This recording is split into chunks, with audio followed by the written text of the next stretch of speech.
So guys, ang unang gagawin natin din guys, magbuhusan natin muna ng mantika yung anong tawag nun sa ano? Lagari, kawari. Karahay sa Bisaya, ang sana siya? Tagalog. dito sa gitna ba?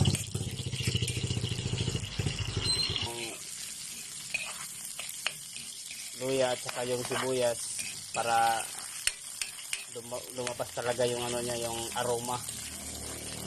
Ang lalim na na aroma.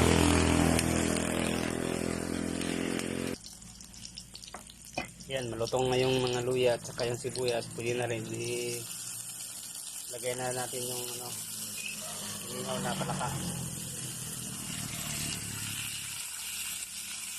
Buhos. Sige na.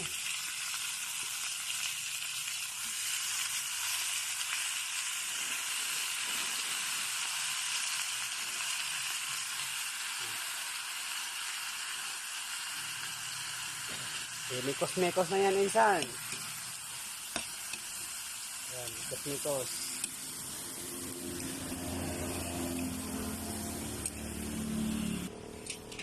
Yeah? Yan guys. 1 cup of water daw. Sabi ni Parindudong. Yan. Tapos, Isang baso lang yan. Tapos lagyan mo ng tanglad. Takpan mo ulit. Takpan mo ulit. Di, mikos-mikos mo muna. Yan, mikos-mikos. Mikos-mikos na yan ni Insan. Hi Insan. Tapos, hintayin lang natin na parang ano na siya, maubos yung sabaw niya. Yan, hintayin lang natin yan, maubos yung sabaw niya. Para mabas na yung tunay niyang katas. Abang pa yan Insan. Ayun, si guys. Yan. Kumulo na yung sabaw guys. Yan. Tikman mo daw. Tikman mo daw. Anong lasa? Wow, ulam. Sarap ba? Guys, parang ginataan.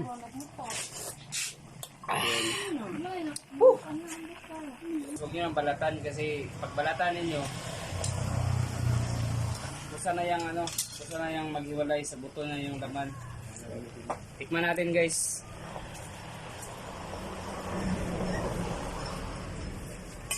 Wow, sabaw. Sarap po, sarap. Sarap eh.